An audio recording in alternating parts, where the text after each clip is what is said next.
I wasn't going to do another one before the end of the year, but I had reached out to Jeff about talking about bait of the year. I just put together our video, which always turns out to be a really popular one for us, Jeff. And that kind of got us talking.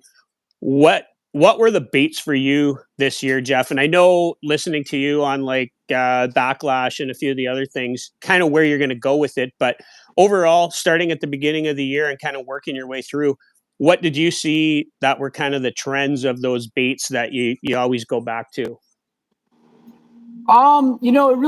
First it depends on certainly the time of year, right? It's to start off the year, we did really well. We had a decent bite on small gliders to start, small phantoms, some pretty decent action on SRJs to start the season this year. And then our rubber bite kicked off pretty well right off the bat. Our bait of the year for sure, I would say, especially for a new bait, was absolutely the pit bull.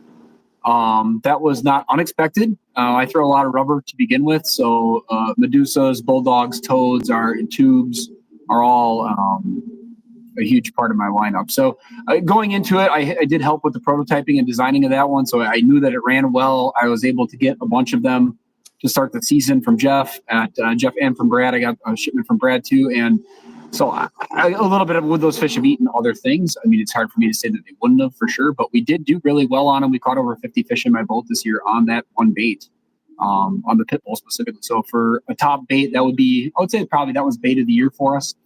And then certainly pandemonium blades. Got a few on Musky Mayhem stuff, but all of my bigger fish on blades this year came on pandemonium. That being said, I do throw mostly pandemonium blades. I've worked with Kevin since day one. The first pandemonium bucktail was conceived in my garage. So, I bias on that a little bit, but everything from single eights, single sevens, double eights, 8-9 combos, double tens, 10-9 combos, a little bit of everything with his line of baits. But again, a bucktail is a bucktail to a point, certainly. But if you were going with brand specifically, which ones we actually caught them on and threw the most, it would have been the Pandemonium brand, the Marvin 88s and the 80s and a bunch of the other stuff that goes with that. Suicks, we did well on Suicks. We always do. 10-inch weighted wood is my go-to on the Suicks. I think that's pretty standard for a lot of folks. The plastic ones are decent, but down here we don't have as much of a lot of times I'm not throwing much at the rocks as much as up in Canada. Up in Canada, those when you're on those rocks, I do prefer the plastic ones just because they do seem to be a bit more durable. You can blow up your nicely weighted wood Suicks. I mean, I don't mind when they whisker out. I don't mind when they get a little chewed up, certainly, especially if they're those magic ones that run great. But the 10-inch weighted wood Suick produced for us this year a lot of fish as well. And then, those are the basics. And of course, like I said, Medusas too. We did really well on some Medusas of varying sizes on that as well. And then, I guess that was pretty much our lineup. I'm looking over at my bait wall right now. I'm not getting distracted. I'm just kind of looking over like, what else did I catch stuff on?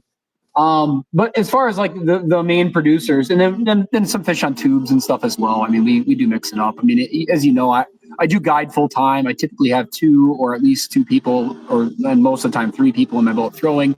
So we're often throwing, a bucktail. If we're on Green Bay, it's usually maybe 2 bucktails and rubber, maybe all 3 bucktails. Northern Wisconsin, typically, a top water or a bucktail up front, and then a jerkbait or something in the middle, and then rubber in the back, or maybe double rubber and a bucktail up front, or we mix it up, or maybe rubber, Suick, bucktail. But at all times, I've usually got a pretty good array of baits going. And I do guide 7 days a week. I do a little bit of fun fishing, but not a lot. And that has really had the time to do that for many years. I mean, I'll fish in between trips and stuff. I've done that. Certainly because I do run a lot of doubles, run like a half day and then go back out for a full day, a 5-hour and a 9-hour trip basically, or vice versa. And so sometimes I get a little gap there. I'll try to fill it, especially if moon falls in between. But like I said, a lot of my stuff I do have. And that's one of the better parts of guiding versus fishing solo is that you always have multiple baits going. And that's really helpful for dialing in the bite. Yeah. Let me touch on a couple things out of that, Jeff. You mentioned the SRJ right off the top. And last year we had some really good luck on the SRJ right out of the gate, got some fish, and actually caught, I think, every species of fish up here short of a laker. Like we were catching big walleyes on them, big pike, big smallies on them. And this year, Kevin got me one of the mag SRJs. We got it in our sunset jailbird pattern. It looks absolutely deadly. And truth be told, I banged it around the rocks a little bit, nicked up that nose, but that rubber nose guard's cool. But the question I'd have is, do you run that mag? I'm going to assume that you do.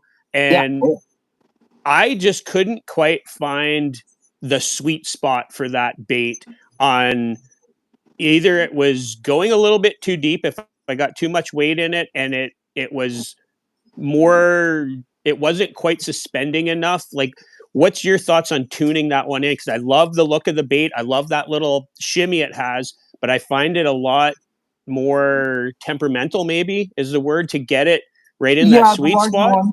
I think that's probably maybe the right word for it. The larger the bait, sometimes the tougher it is. Well, the smaller the bait can also make it difficult too, right? There's kind of that sweet spot. The hydrodynamics there kind of change as a bait grows or shrinks in size.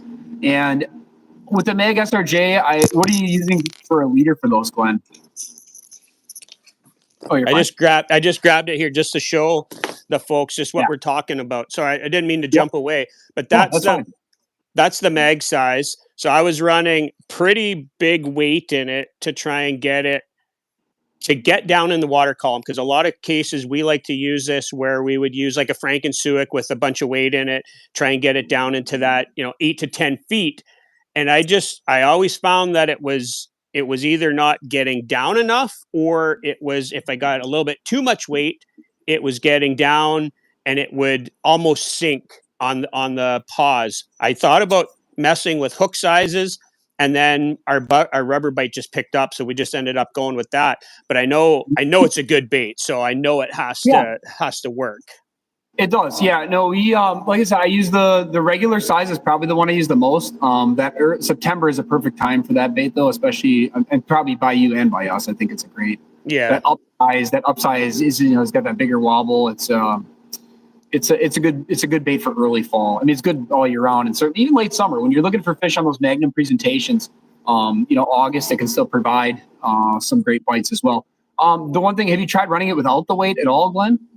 A little bit I did, but I think subconsciously in my head, I was like, I got to get this thing down into that tube territory, or where you would, think of a bigger Medusa, something running a little bit deeper, or a Toad XL. So I was trying to use it there. Maybe I'm thinking of it a little bit wrong in that regard. Well, I think one of the things there, it might not just be the right tool for the job in those instances. Most of the places where I've used it is over shallower cover, or you're, say, 2 to 6 feet of water, 2 to 8 feet of water, depending on how high up the weeds come. So that has been, or rocks too. I've used it a little bit over rocks, but our fish here, there are lakes where it's an exception. And certainly on some of the flowages, there are some exceptions that way. But by and large, a lot of our fish where I'm using that bait, I'm not trying to cast that necessarily at deep water fish. I'm not really trying to get that bait down 8 or 10 feet. I'm usually keeping it in the top 2 to 4 feet of the water column. And the ones I've run, I don't run in with any weight in them. Those weight, that one came ported like that for the weights. Yeah. Or did you? Okay, yeah. Because I know you had done that with some of the earlier ones that did not have that option. Most of the ones I have, I think I've still got the first one sitting down there too. I've got the first 1 or 2 that we had. And the way we did it with that was too, is he made a couple of prototypes of it, and then he kind of moved the weight around a little bit this way, a little bit this way, a little bit this way to kind of see. So I've got some that have different. You can see the porting in there. Yep. Yeah. And when I say the weight, I'm talking about on the internal harness when it was originally. Yeah. And that was before he. So I have not experimented with nearly as much running the external weights that you're using there. Most of the ones or all of the ones I have run have been without that. Or so adding the weight, I'm sure helps get you down there, but try running it without the weight, and also just try, considering to run it maybe in areas where a little bit more shallow water application. Yeah. Kind of like trying to get a conventional bucktail down 10 feet, right? You're suffering because it's going to be hard to do, right? There's ways you're wrong, but it's just not really designed for that. And those fish will still come up for it, depending on how deep water you're fishing it over, they'll still come up for it, especially as extended pauses. And if you're not getting the right wobble with it, we can try doing as well. It's funny how that bait is. I've always said, people always ask, right? That bait especially has been so hot for a number of years, and it's really been hard to get because they sell out right away. A bunch of the guys at Musky Academy, Kevin did a really nice order for us through there. He made I forget how many it was that he made for us. It was like 100 baits or something like that for the guys in the group. And so we all got them for guys that were waiting for 2 and 3 and 4 years to try to get these things. So it's one of those baits that when people finally get it, they want to use it and try it. And I think that a lot of people might work too hard when they go to use it. It's honestly, I tell everybody that goes to using my boat, like the base case of using it, pretend your body is like 75 and broken. Like you do not need to. You don't need to. Just pretend you've been musky fishing for like 60 years and then go cast and just do what you do. Just like, it's you can really add some pauses and snaps. Now, when I fish with Kevin, who owns the company and came up with the bait, his retrieve on it is a lot more like what you'd see a guy throwing like back in the day, like a lot of the earlier jerkbait fishermen, stuff like reef hogs is a good example, where you get guys that are really just very stoutly, very shortly ripping and popping and snapping it, not long, prolonged pulls, but tight, short pops and snaps. And the way he makes it dance, it looks completely different than the way I do it. You still get those nice little vibrations and wobbles in there, but he's doing it at a completely different way. So it's a very forgiving bait. There's really no wrong way to work it. You just kind of got to figure out what the fish want, either on your system or for that day or even for that hour, right? Because that can change too.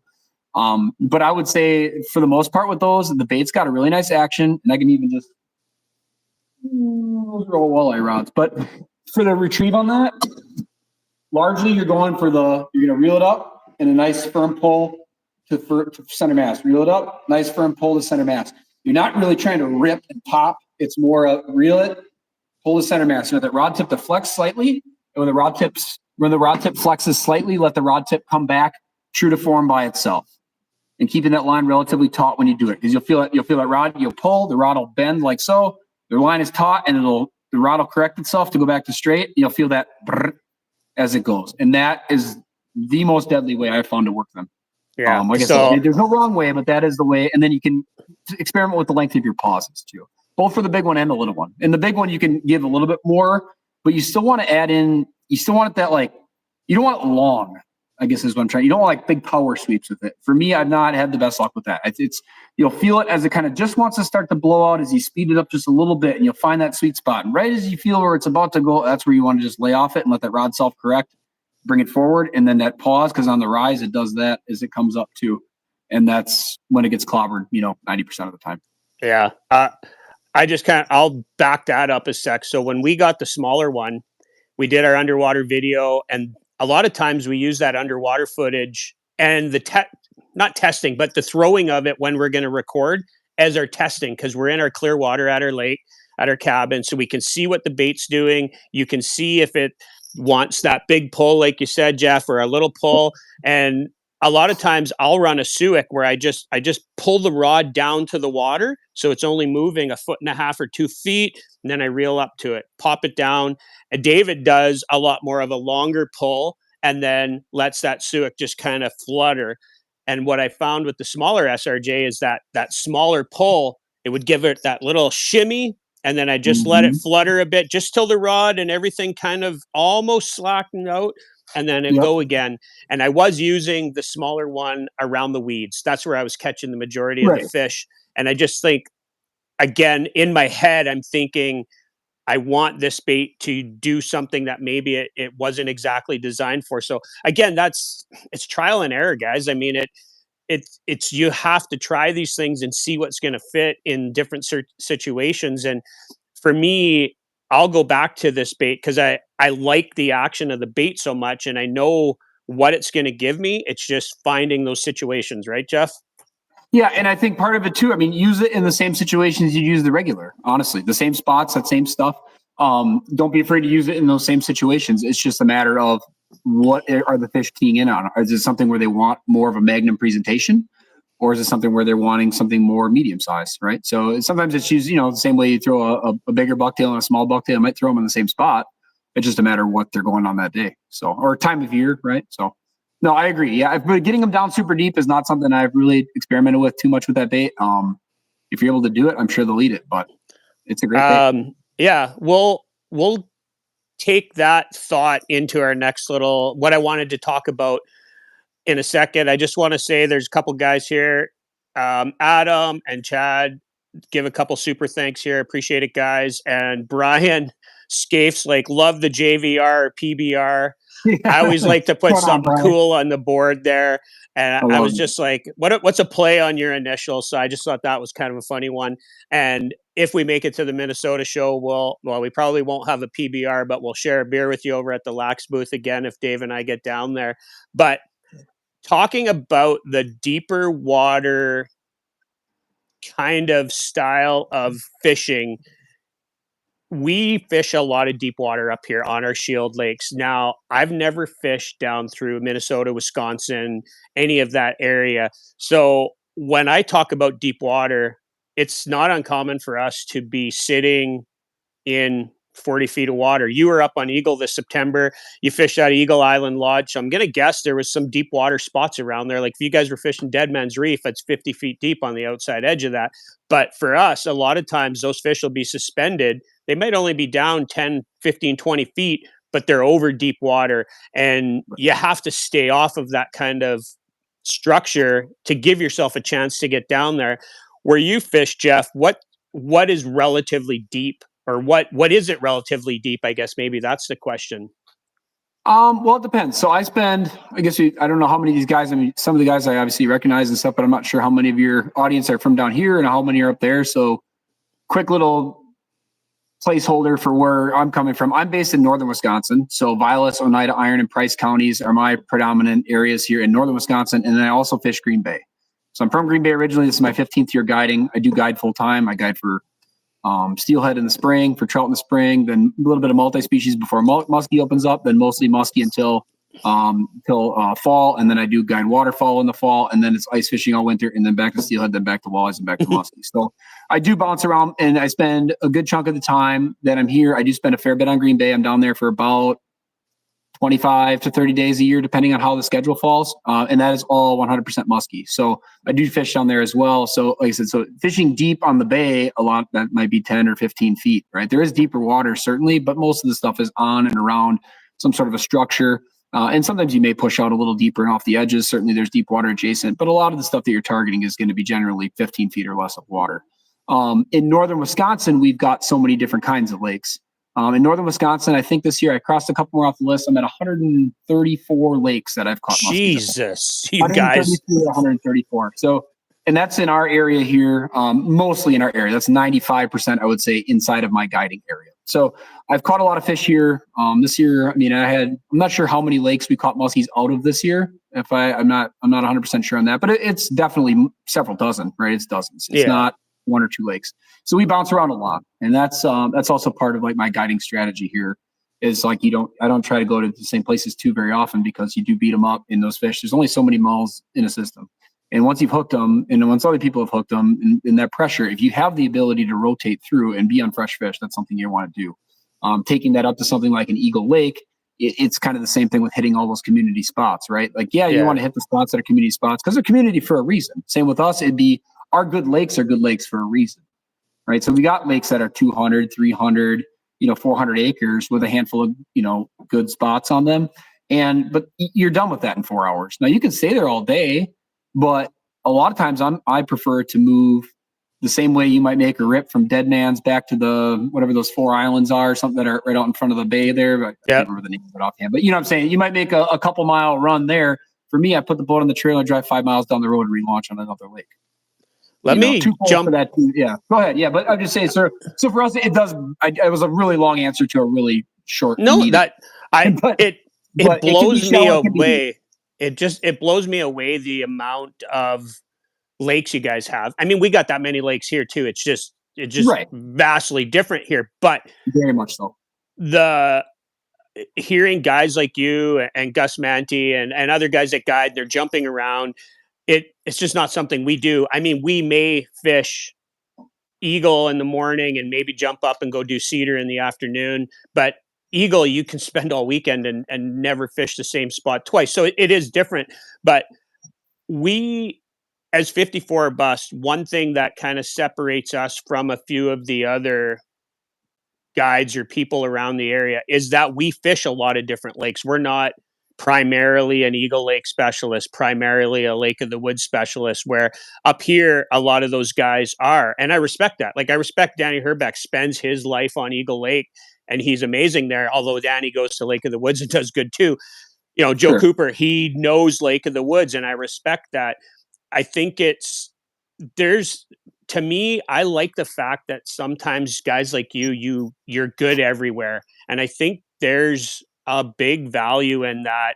And when I see some of these newer anglers and even some of our friends up here that are willing to jump around and try new water, to me, that's a sign of a really good angler, and the fact that they're willing to do something different. Like, is that your thought on it too, Jeff? Because there's got to be guys around you, like just local guys, that they learn a lake and they want to spend their life on a lake, or am I kind of reaching there? No, that's true. I mean, there's a lot of people that get stuck on that, and there's some of that is an act of convenience, shall we say? Like, you know, if you buy a place on, say, the Eagle River chain or Three Lakes chain or North Twin, you've got your cabin there, you've got your boat lift there. It's so nice to just pull in, put your boat in the lift, hit the button, walk up to the cabin. Especially if you're by yourself, now you got to figure out a way to drive the launch, get the boat on the trailer. You know, it's Yeah. it becomes sometimes, or, you know, the other conversely, you're a guy that gets up for the weekend, you're up with the family, and if you got a place, and I say this because up by us, there's so many people with places on lakes up here, or that stay at a place on a lake, whether it be a resort or Airbnb, whatever the case may be, or a family cabin, whatever the connection is. But when they get there, they want some of it might not be as much that they want to spend there. It's all they can. You know, guys like us, you know, we're probably about the same age. I know you got a couple of kids too. I got 4 myself between the ages of 1 and 8. If I were a dude on vacation, I'm telling you right now, I wouldn't be fishing 12-hour days, right? I'm going to try to pick around a moon phase. I'm trying to get on the water for a couple hours, or get up really early, or maybe go out late. Try to get out for a little bit, fish when I can, but the rest of the time you spend it with the family, whether it's taking the kids fishing or going to the zoo or whatever it is that you're doing when you're up in our neck of the woods here in northern Wisconsin. It's not necessarily going to be a fishing only trip when you're up with the whole family. So, you know, spending time on one lake can be beneficial in that way, in that it's convenient. You know the water well, you know the spots well. You can be there for the windows. You know you're on good spots at the right times. Yeah. But I do think that the mark of a truly good angler is somebody who can go anywhere, pick anything apart, and adapt and learn that water in as quick of an amount of time as possible, or as is reasonable, and then go out there and catch a fish. Like I said, this is my 15th year guiding, and starting off there, you know, 2009, 2010, 2011, you know, I had fished this area my whole life. I've been coming up here since I was about 5 years old. We had a place in Eagle River that some extended family had. So I had background on a lot of these lakes. We came up for a couple weeks of summer and would stay there and fish multi-species, but also muskies as I got into, like, you know, I was 10 when I caught my first one up here, 10 or 11. So we fished here as well. So I had the background, but at the bottom of the line is, like, when you finally move up here, you've got so many lakes to learn, and you go out, you try to learn one lake in a night, you drive around it, GPS everything. And then again, this is before side imaging was even out, right? Like fishing the WMT, which was the Wisconsin Musky Tour. That was like the big tournament around here at the time. There's still PMTT and stuff too. But even then, like, you didn't have the tools that we have now. I mean, it was literally GPS on the Hummingbird, would have been the 1099 or 999s, 899s. Yeah. Those were like brand new, the 597 or 591 CI, whatever. That was like the side imaging came out. That was the latest and the greatest and the best, most expensive unit you could buy. And now it's like, you know, you could pick one of those up for $400, right? You know, they're used, right? Like, you know, a big giant one, if it was still working, right? So, what I was getting at with that is that, you know, going out and learning these lakes, yeah, there were paper lake maps, but the map chips didn't really exist yet. There was no such thing as auto chart yet. There was GPS, but the charts were marginal at best, especially in those first runs in the ones previous to that. And so you have to go out there, and the only way to do it was drive around, put in waypoints on those weed lines, and figure out, you know, you can find your thicker spots, your thinner spots, you know, where it makes little inside cuts or little protrusions, stuff where fish would hold. And a lot of time that stuff wasn't super readily, is not super readily, you know, visible to you with that technology. So you just kind of, as you go through these spots and fishing more and you encounter fish, then you waypoint that, and then who knows why they were there. You can't really tell. Now we can, or you see a fish on a spike, well, that makes the weed line dips in, or the rocks cut in, whatever it is. But going out, learning a lake for a couple hours midday, or what I would deem inside of a window, and then trying to catch a muskie on that lake, fishing till dark, right? I'd be working forestry stuff. I'd go out, mark timber, do whatever, grab the boat, get on the water like 3-4 o'clock, whatever time was, you know, drive around at about 5:30, 6 o'clock, fish until dark, which is about 9:30, that, you know, in the summer up here, and try to catch a muskie or two, right? Try to hit all the spots you just learned is basically, and just do that again on another lake the next night, and the next night, and the next night, and the next night. And eventually you start to get that resume built up of knowledge and just places to go. And that's where I think you really become strong as a fisherman. And then mixed in with that is also the tournament angling.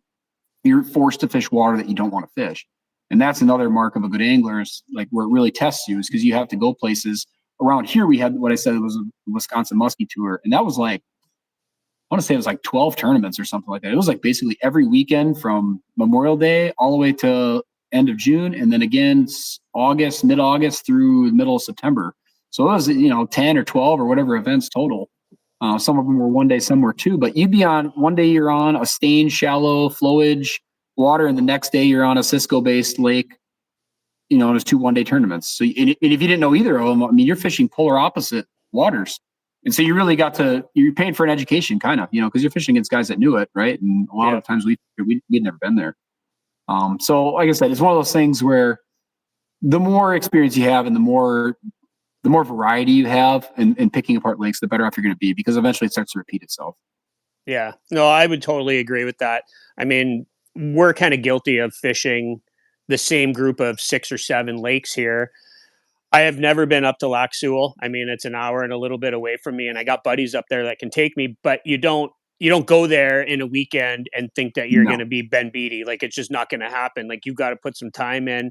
And same as Lake of the Woods, we've fished it a little bit for the Nestor Falls Muskie Cup. I've been on it a couple other times, but again, that's not a lake that I'm just going to trailer down, jump in with Thatcher and go fish for an afternoon and expect to figure it out. You got to put some time in, because these lakes are huge.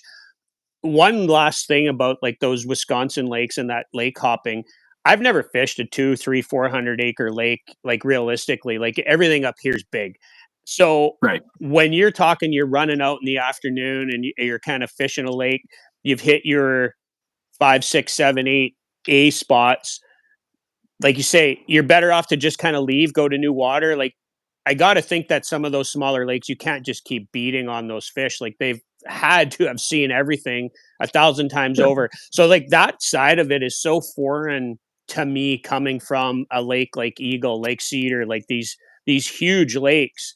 So like, what is your advice for people that are getting into the sport and they're learning those lakes? I know you kind of just touched on it, but how do you get the mindset of not just pounding the same stuff all the time? I mean, it's one of those things you have to train yourself to do, right? Yeah, you go out, you move fish, you catch a fish on a lake, you're going to want to just go back. And that's fine when you're first starting off. But when you really start to build up that angling skill, eventually it becomes, and it's not for everybody. It's kind of how you're wired. For me, it might be the reason why guiding is such a good fit for me, because for me, it's like, it's always about trying to get that next frontier, right? It's like, okay, I got out here, I learned this lake, caught a 48, I figured this lake out. Good. All right, I know where there's a good number of fish in the lake. I know where the weeds are. I know where the rocks are. I know where the humps are. I know which ones have weeds. I know which ones are. I know where the hard soft transition is around the hole. I know where they're gonna be, or at least within a reasonable guess. I got a really good idea where these fish are gonna be at a certain time of year, and I'm good with that. What's next, right? So, because you don't know unless you go, honestly. And up here, once you've been there, I mean, like I said, I've caught muskies out of 133 or 134 lakes here. But I fished a lot more than that. There's some of the lakes I fished that don't have muskies, right? So there's those. Then you got the lakes where you went to and either never saw a muskie or lost one, or just never connected, never had one in there. So or never landed one. So there's probably another couple dozen lakes that fit that bill. So once you've gone around and put a fair amount of time into learning, it does sound crazy to think about, but when you think about how many days I'm on the water, it adds up, right? And it doesn't have to be out there for 14 hours to learn a lake. You can go out on those smaller lakes and learn it. Now, the same thing would be up by you. I would equate it to being just going and learning a different part of the lake, right? Yeah. You're out in Lake of the Woods. All right, we're going to go out and learn, Miles Bay today. We'll poke around there. Tomorrow, we're going to go out by Little Traverse or something and out there you'd be more hour committed, right? It's not something you're going to go do in an hour and a half. And then another day you're over by, Firebag, and another day you're down by, back by Morrison. Another day you're gonna, you can do those things, right? It'd be like going to another lake, right? Because you're going, there's enough spots, there's enough areas, there's enough island complexes. Same thing on Eagle. Again, you make a run. Okay, you hit Dead Man's. Oh, that's not really working. Run back up in some of those muddier, shallow bays. You can check some of that. Check the other arms of the lake.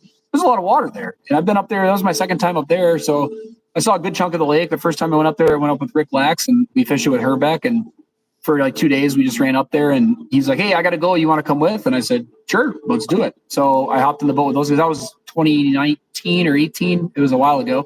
But we did. We ran all over the place. You know, it was just and bounced around there. And then the next time we went down, we were on the other end of the lake, basically. Not the other end, but quite a ways away. Yeah. And we bounced around down there. So I got to see a lot of different spots out there in just the 2 times I was there. And if you had a lot of time to do it, I'm sure, as you have, you've kind of poked around good chunks of most of the areas. Maybe you don't know all the spots, you never will, but you know what I mean? There's not a giant area on the lake map that's probably a huge dark spot for you.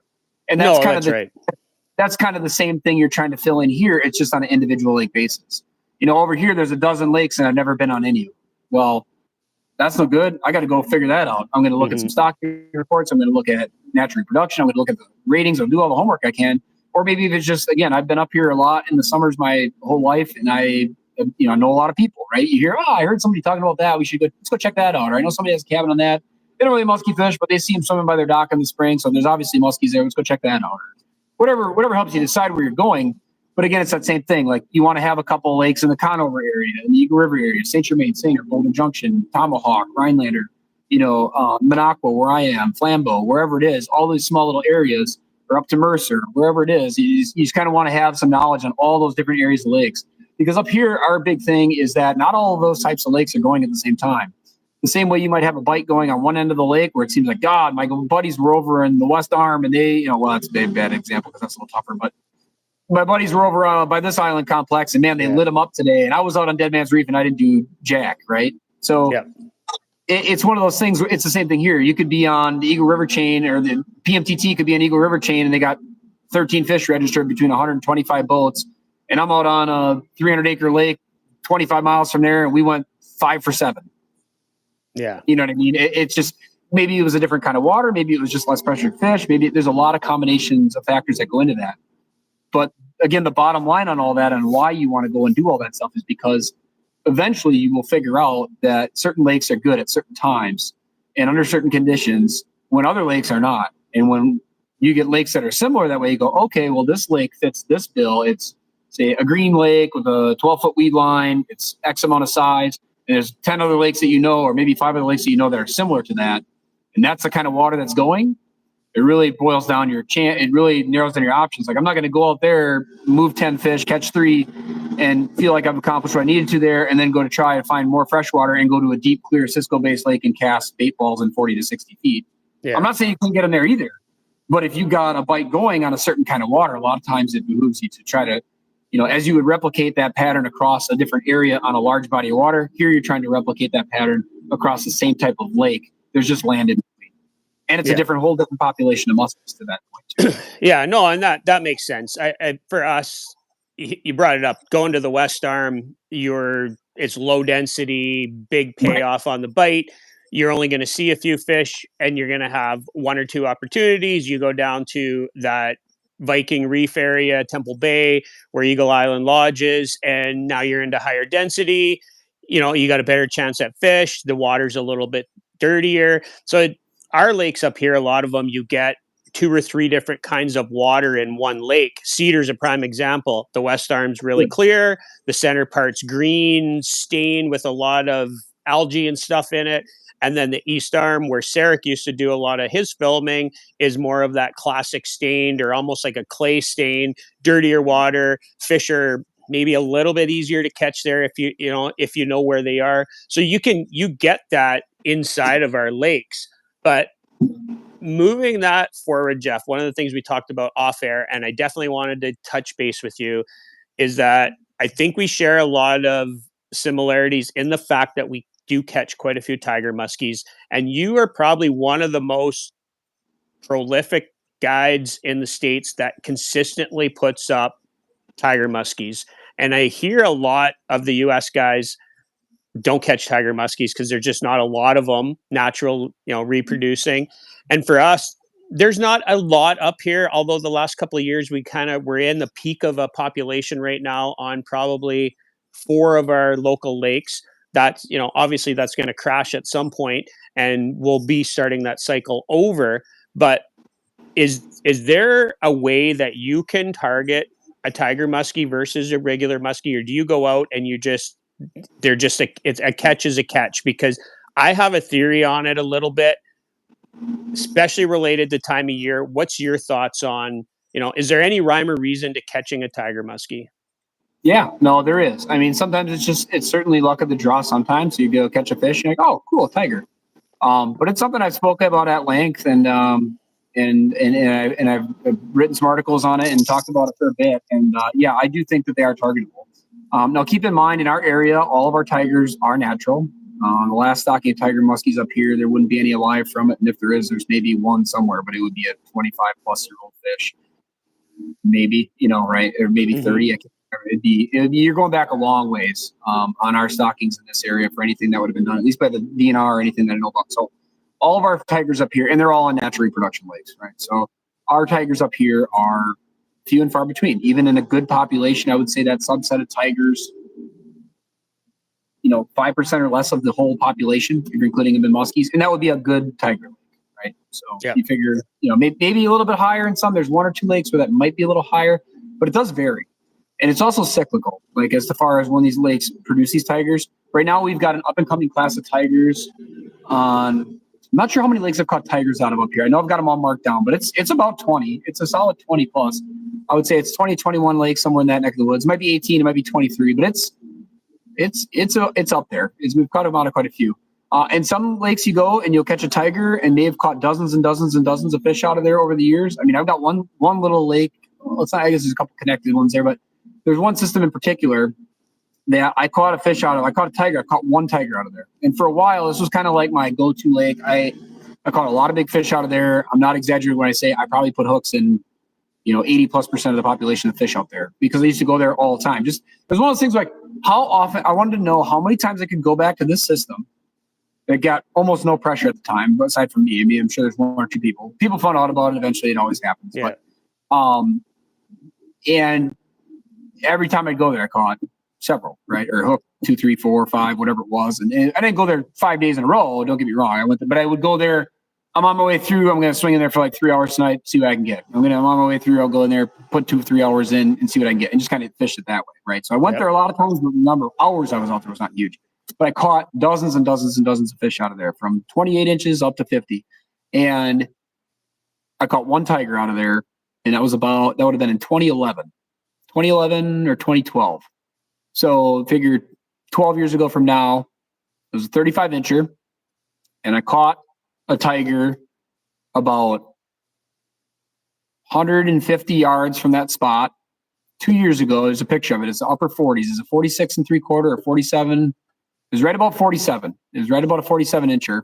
It was 10 or 11 years afterwards. And I do have this all written down. My brain's a little mushy. You just got off a big duck grind here for 55 days. And just like I said, just still recovering from all that. So all my numbers, but I do have it written down, and it was about 10 or 11 years to the date. And that was, and this is the only 2 tigers I've caught from the system. And that, if you line it up with age and everything, there's a good chance that's the same fish. Honestly, I really do think it could be. There was no marks really identifiable. It was too many years in between. Too much happens. There was nothing really identifiable on the young one. It was just a very clean fish. 10 years in between. Tigers do change. They change. It's like the pigmentation changes, right? We've had a lot of recapture tigers, as I'm sure you've had a few as well. I think, depending on how big that lake is that you're talking about. But it doesn't change like month to month. But like 7 years later, you catch it, and it's like, oh, okay. I mean, a lot of it might be the same, but even they can change even just based on the watercolor changing. Whether if you caught that fish earlier in the year before a lake had bloomed out, versus if you catch it when the lake is pea soup green, they look different. They'll look completely different.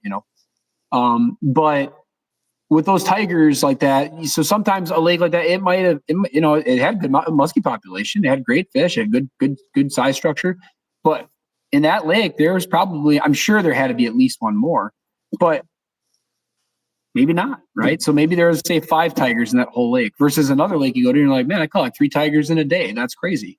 And then you go there the next 10 times and never see one too. So there's that. But yes, there's times when they're targetable. There's times when you can go out and try. I've had on numerous occasions customers that came and said, I want to try to catch a tiger muskie. When should I come? And I give them a list, a time frame, and we go and we try to make it happen. And many times we've had it come to fruition. We've had it called the shot, went out there, caught a tiger muskie. So yeah, I do believe they're targetable. That's pretty cool. This fall we had a really cool event on video. Dave caught tiger on a sucker on a really popular spot that nice current push around some rocks around an island. the tigers and the Cisco's set up there. So the tigers are always moving in. Dave hooks up with this tiger in real time as I'm filming Dave holding the fish. I'm like, we've seen this fish before. I knew I seen that cheek pattern, and Richard caught it in 2018. I caught it in 2019. Dave caught it in 2024, all within like 50 yards of the spot, all three of us on suckers, and it grew from like 37 up to 45 in that time frame. And it filled out like just huge. But seeing those, and then I caught another one 45 and a half that my wife caught last year at like 45. So clearly the growth rate is slowing down at that 45-inch rate. But again, my wife caught it on a matlock last year trolling. I caught it on a sucker. If I had waypoints on those spots, I bet you they overlapped. Like it was the exact spot. So for us, we see in the fall when that bait starts to migrate up onto the rocks, these tigers come out of that deeper water. And we always think up here on our shield lakes, our tigers are like big pike. So you're going to find those really big, and I'm talking 40-inch plus pike. They don't hang around in that sloppy back bays where you get the hammer handles. They're out in that deep water. And Definitely. we always think that those big tigers, so we're talking, 37, 38 and up, those tigers are out in the deep water after that Cisco forage, or maybe the perch or whatever that might be out there. And we always see them around current. And again, up here, a lot of our lakes are river systems, right? I mean, they're pretty much all are. But wherever there's current and deep water access, there's a good chance that if there's a tiger in the area, it's going to be in those areas. So while we can't exactly go out and say today we're going to catch a tiger, on a few of these lakes like Cedar, Peralt Chain, Canyon, Indian Lake Chain, you can go to predictable spots where, like you said, you're going to put the odds in your favor of at least having an encounter with them. And would you say that's kind of the same thing for you guys, Jeff? Like, is there something about a depth of water or a location where you would expect to see them? Yes and no. It really depends on the lake. I've caught tigers off of rocks. I've caught them in open water. I've caught them off of weeds. I've caught them super shallow. I've caught them mid-lake humps. I've caught them just about everywhere. I wouldn't say it's, in your case there, I think that makes a lot of sense just because of how big those systems are. And I feel like you said, their behavior mashes up with that.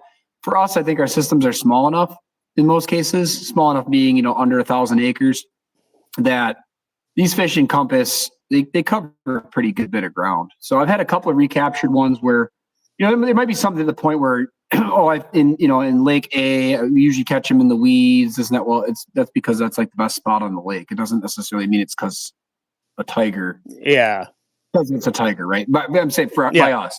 And that is often the case too, where there's an area of the lake where, you've got some weed beds where the perch pile up in the fall, and every muskie in the lake, 85% of them are sitting in that one bay or those two bays or whatever it is. And then you've got other times where, especially those lower density ones, who knows where that fish is going to be. Sometimes it's just where they set up a home range, like the big one I just talked about where we caught it. And then other times caught it in basically the same spot. But again, it's not that big of a lake that it can only be so many places, right? It's not like it had the option to swim 3 miles away. Maybe if it had that option, it would have. But in this case, it didn't. And then you've got ones. We had one that I caught at 47 1/4 off a mid-lake hump, a rock hump in August. And that was on a mag dog. And that would have been first week of August, I would say. It's first week of August. And it would have been 1.5 years later, not the following August, but the following September. I guess, well, not 1.5, but like 13, 14 months later, whatever. And maybe that my buddy caught that same fish at 48. And it was on the opposite end of the lake. It was a 1,600 acre lake. I don't even care. It was Squirrel Lake for those that are up here. I don't care. It's fine. I'll tell you. But I caught it on the humps up by the in the northeast corner, and then it was caught down on one of the weed points on the south end of the lake. It's about a 1,600 acre lake, 15 to 1,600 acre lake, and those are two opposite ends of the lake. I caught it on that. He caught it on a double cowgirl, chartreuse and white and silver, something like that. It was like a kind of that lemon heady type look. But again, so two different baits, two different spots, and 100% the same fish. So It's one of those things where it just really depends. I think the answer is that it depends. It can be, but I've also caught several tigers, like I said, on the spot, like on the waypoint that we caught them on. I talk with like a lot of the guys from Wisconsin and Minnesota about stuff like this when we're just chatting, and like talking with Kyle Fregis and talking with Brian Scaife. Fish in your area, I think they're just different than our fish up here. And they are. See, it's hard for me to grasp that because I've never fished down there. All I have is when people come up here, jump in the boat with me, and I do a little bit of guiding, like 20 days a year. Like I'm not full time at all, but I get people that jump in the boat with me, and I take them out on Cedar and Peralt, and we're fishing a deep break line or whatever it is, and it feels foreign to them. And I'm like, well, this is what the fish behavior is going to be like in this area. And sometimes there's that big disconnect. I think for people that have never come up here and fished the Shield Lakes, it's eye-opening to some of them to see that big difference. And I talk with like Kyle Fregis a lot about it, and like he's always telling me how fragile a lot of the fish can be in some of the states. I think he talks about the Leech Lake ones being a more fragile kind of subspecies of muskie. I might be butchering that, but just that they can't take that coming out of the deeper water or the overhandling.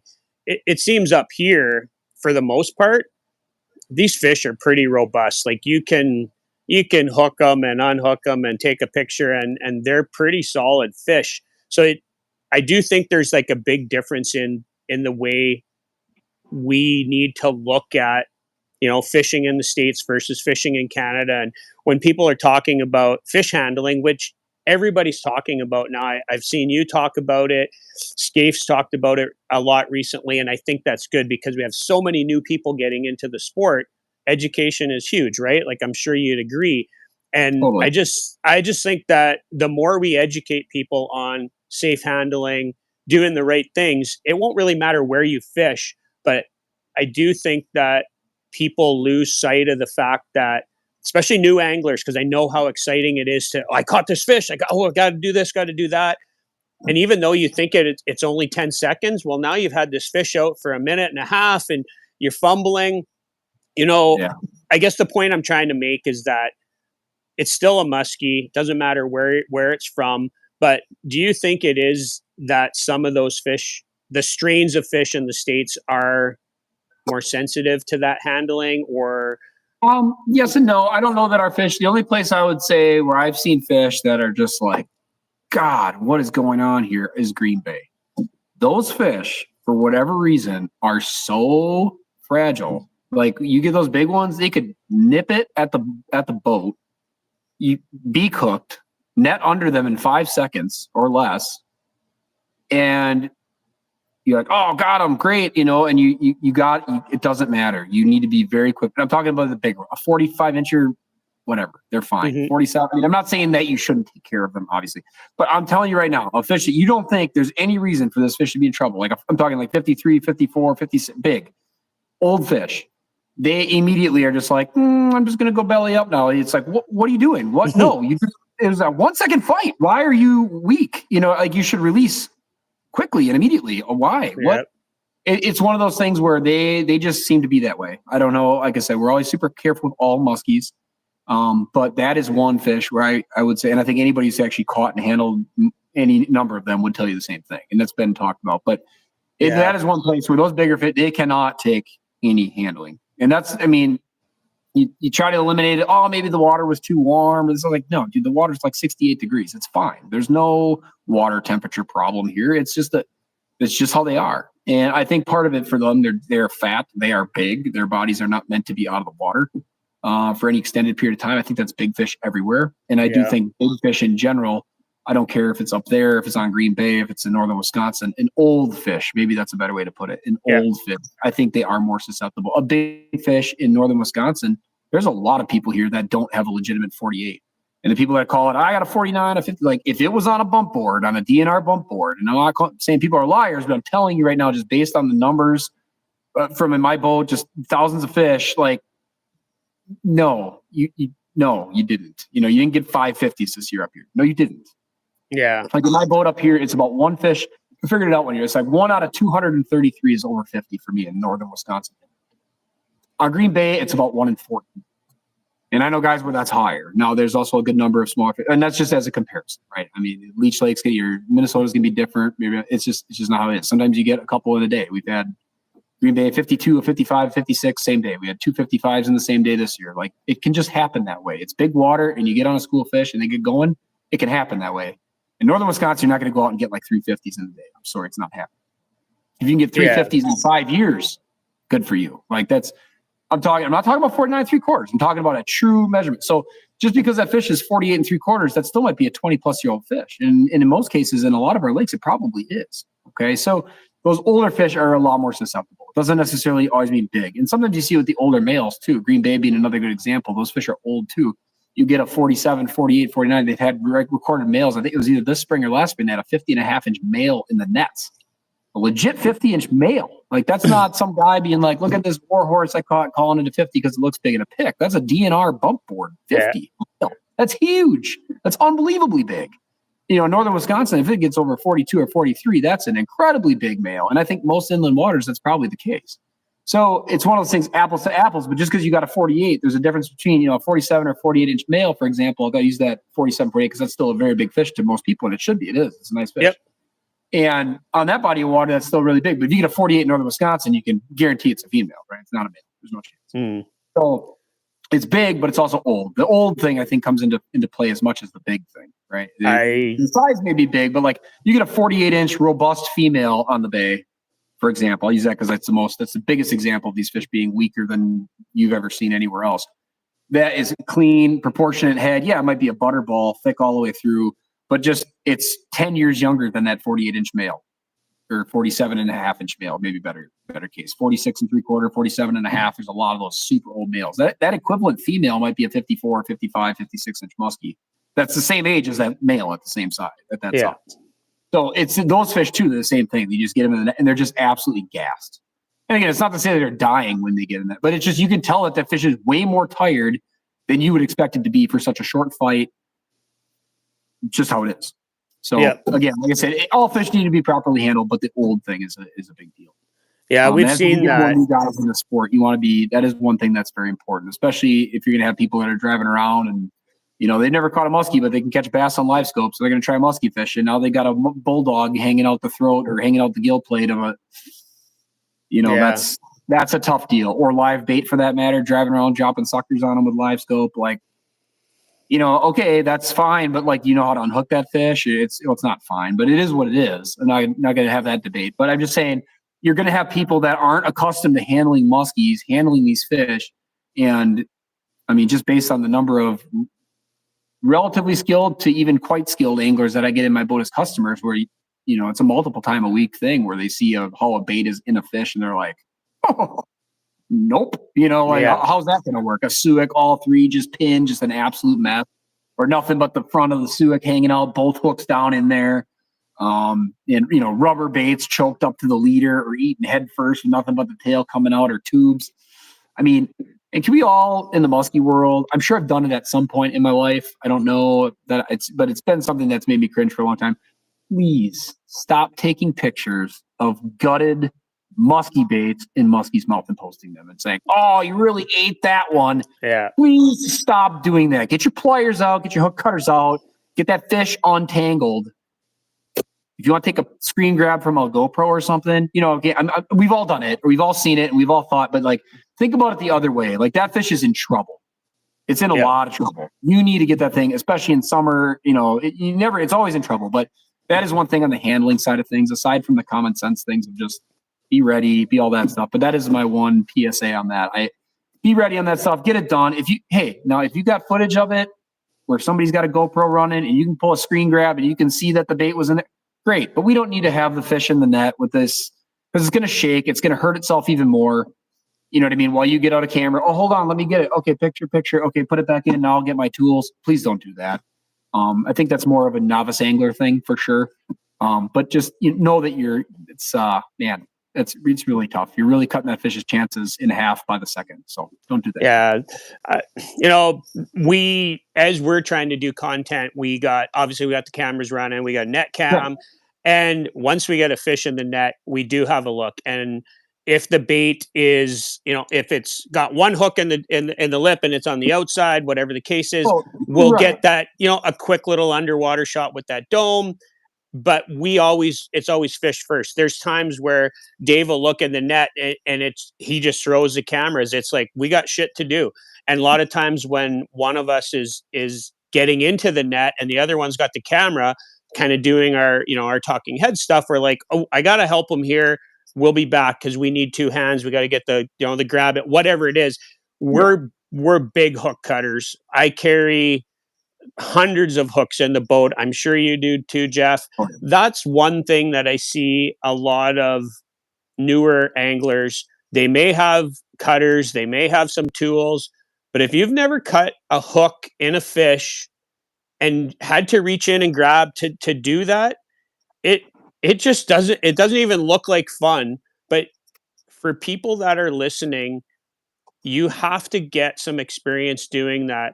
So get some good hook cutters. And when you guys have that 36-inch fish on your local lake, and even just a bucktails, maybe it's a little harder because you got to shrink wrap it. But a Suick, that's a great example, Jeff. You get hooked up on a Suick. It's not hook bad. You could just pop it out with the pliers. Give yourself some experience. Cut that hook, or at least get the opportunity to try. Oh yeah, Dean's like, practice on pike, anything, because when you get a badly hooked fish with a swimming dog down the throat, hooks are in the gills. You've seen it all, Jeff, probably 10 times worse than me. Dave and I have had some pretty nasty ones where you got four hands in there trying, like, you're doing everything you can because you don't want to kill this fish. You got to get practice on it, and you got to try and be calm about it. I've seen so many people get wound up. I've told this story, Jeff. I just want to mention it because of this bad handling thing.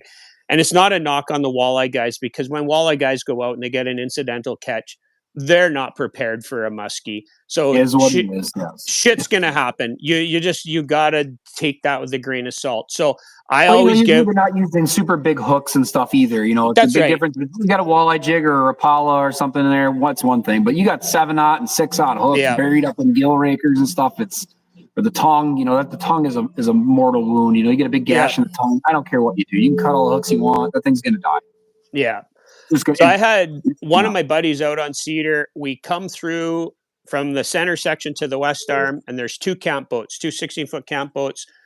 They got a muskie in the net or whatever, and they lift the net into the boat. It's on the floor of the boat, and they're trying to mess with this thing, and they're holding it, and then the other kid's holding it, and the other guy's holding it. So I had to slow down because it's a narrows, and I'm just kind of watching. I'm like, you guys need a hand? No, we got this. And they're all excited. And it's the biggest fish they ever seen, probably a 36. And they just kind of throw the fish into the water. And I said to my buddy, I'm like, that fish is probably going to die because it's been out, it's been handled, it's been moved around. I don't fault them. And I love their enthusiasm for it. And I know that kind of stuff happens, but us as musky anglers, we have to be better and try and teach those people. And I think a lot of people are. I think it's getting better every day out there. And, guys like you and Scaife, and there's so many that are teaching that side of it, because you can teach somebody how to catch a fish, but you can't prepare somebody for what it looks like in the net until you actually get it there. And for novices, it's just one hell of an experience when you get your first fish in the net and it's thrashing.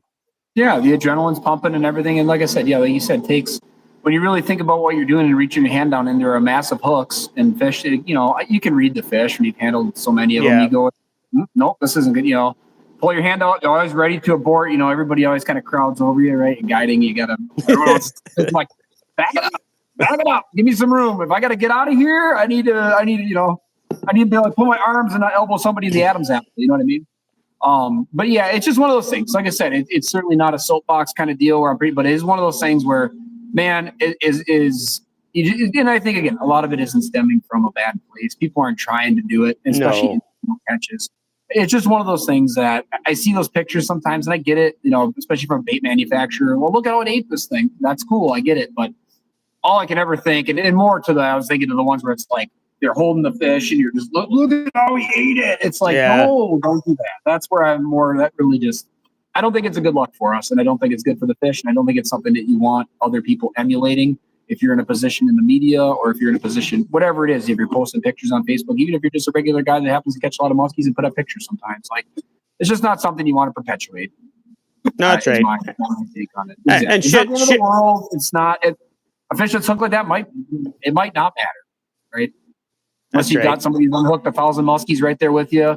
The guy who's trying to unhook his 12th muskie and it's buried like that, dude. Your chances are low. But that you're all going to have to learn at some point if you haven't already, and every one of them is different. You know what I mean? Absolutely. Every time you find it, it's always different. So do the best you can. That's all you can ask for. Yeah. I don't want to keep you too long, Jeff, because I know you got company up, and I do want to try and keep it kind of tight. I do appreciate you jumping on. Let's cover one last thing as we go into next season. Where do you think this sport is going? In terms of whether it's gear, baits, and where do you think that the sport's going just in terms of, the mentality of the sport? What's your thoughts on that, Jeff? Because you've been at it a long time and you're well connected in your area.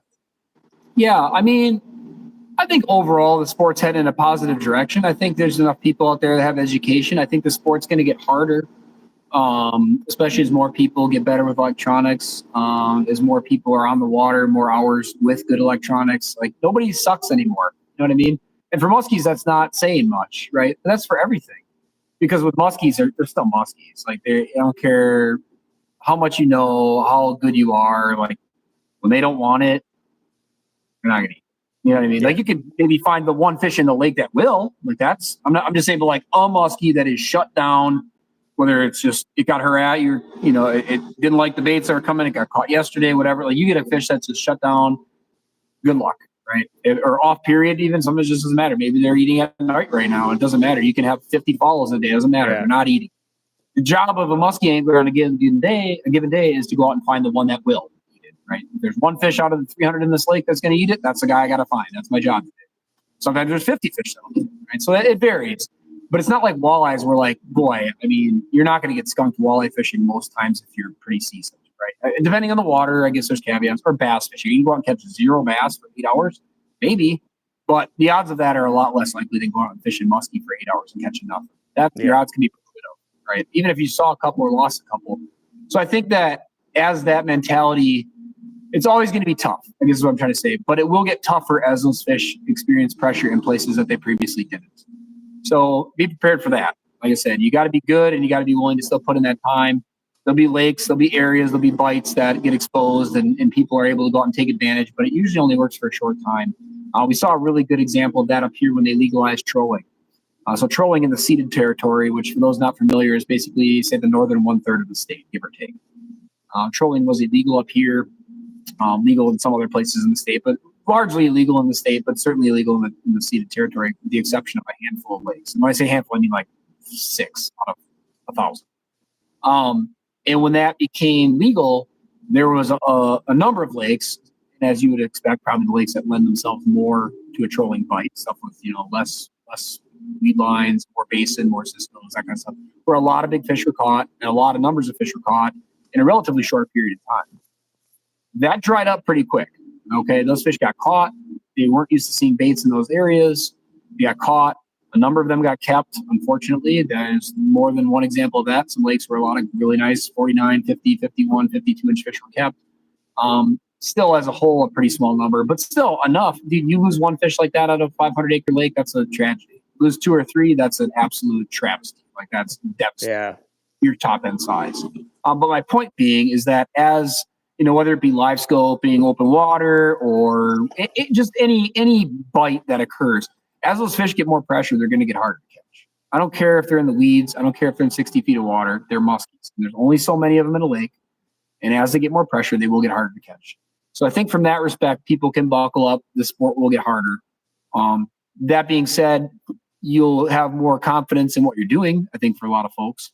But it's going to still be musky fishing, even though there might be some bright spots that make it seem easy along the way. On the community side of things, I think there's a lot of really positive role models. I think there's a lot of people who are doing a good thing for the sport. I think there's a lot of great channels like yours and Brian's and a lot of other great folks that are doing content like this, whether it be interviews and podcasts or actual, content. I run the Musky Academy, which is a musky learning tool. It's a whole breaking down of what we do on the water. And I think it's a really good community of guys that have developed inside of the members only group for that.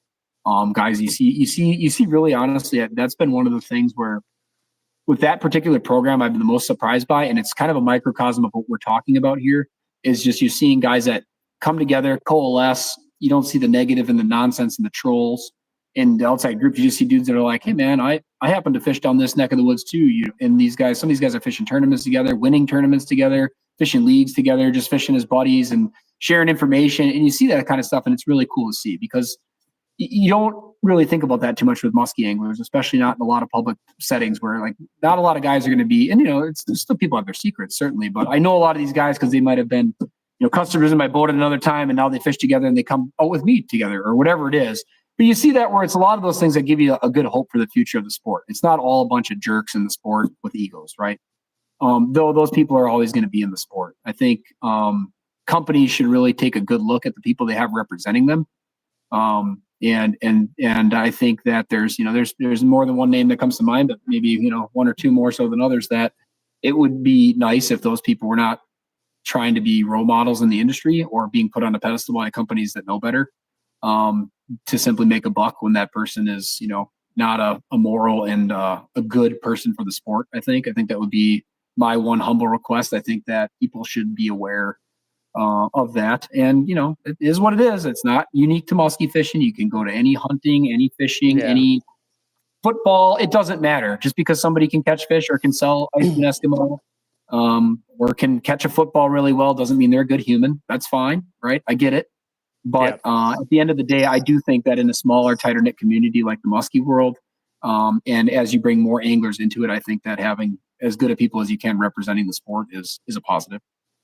Yeah, I would agree. And I would agree with what you're doing with Musky Academy. And obviously there's a couple of these other membership groups out there. And while I don't agree totally with it being exclusive, I understand that.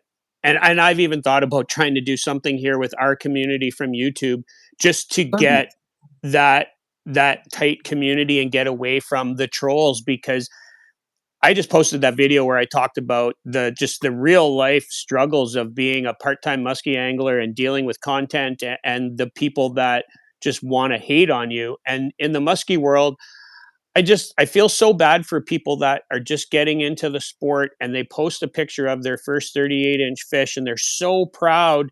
And that same person you're talking about that feels that he's the gatekeeper of musky fishing is like, if it's not 50 pounds from St. Clair or Green Bay, why bother?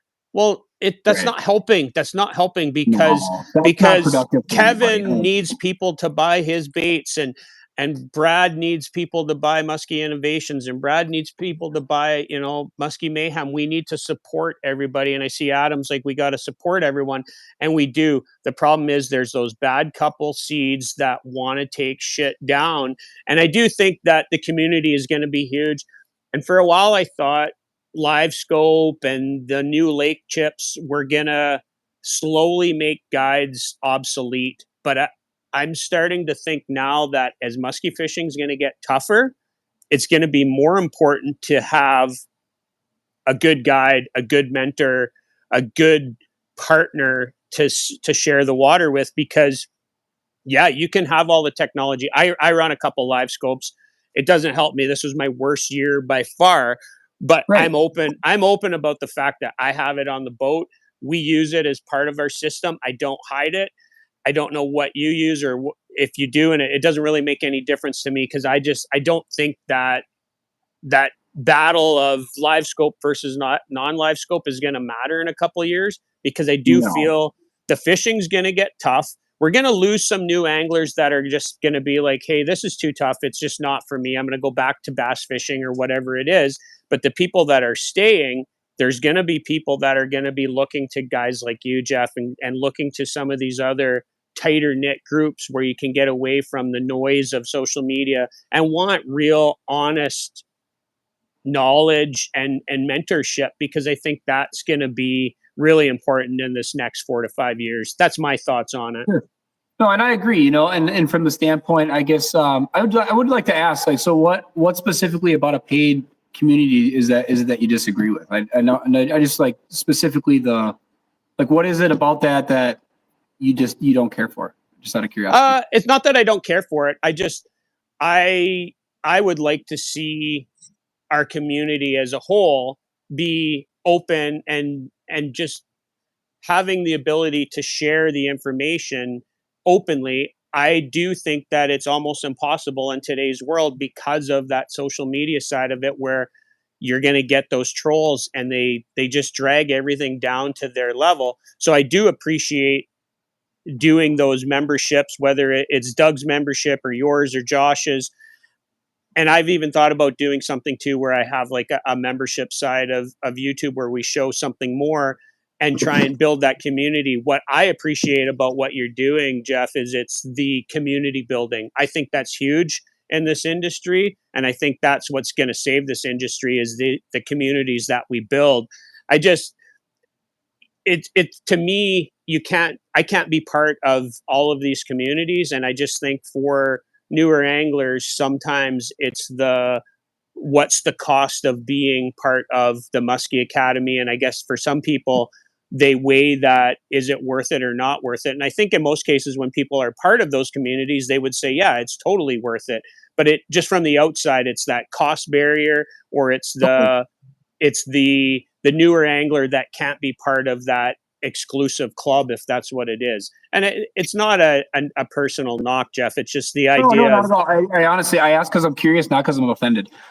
So the reason, and like I said, because I'd like to see, and I'm not sure a lot of people might know, and I mean, people know now, this is our 4th year now. This will be our 4th season now. And so like with the Musky Academy, and like Doug's and mine and Josh, I think they're all very different things. I think so too. Honest. And there's a number of members in there in Musky Academy that are members of all of them. I mean, that is a thing, you know. I think, you know, with Doug's, you've definitely got more the musky porn, if you will, right? That's more there's footage of fish getting caught, there's stuff like that. It was more, he was doing YouTube stuff. He spent a lot of time doing YouTube stuff, as you know. The paycheck from YouTube isn't exactly great. And you're looking for a way to maybe monetize that more in a way that you're also teaching people to. I think that's more, he does that. I think in his stuff is more just, that's what my gathering of it is. I think with Josh's stuff, it seems like a lot more of this podcast format stuff with a little bit more interactive for the members. It seems like, but it's like just kind of more the long format interview stuff. And, you know, if you do a lot of stuff where you listen to like a lot of podcasts on YouTube, whether it be for finance or whatever your thing is, if you're a big military guy, whatever you're into, I think you see like, you know, one guy, these kind of group of guys do it differently and these guys do differently. In that case, I guess it's still all podcasting or whatever. And then the Musky Academy is different in the way that it's actually a formula and a program we got about 300 videos in there currently broken down. And, you know, they're basically about 2 to 12 minute videos, depending on what the subject matter is. And it's broken down, basically helping you pick apart different types of lakes, different types of seasons. There's an entire section in there on targeting tigers. And it's broken down like a big dichotomous key like that. And that is the product itself. There's, you know, pushing 30 hours of content in there now, and we add annually to it as well.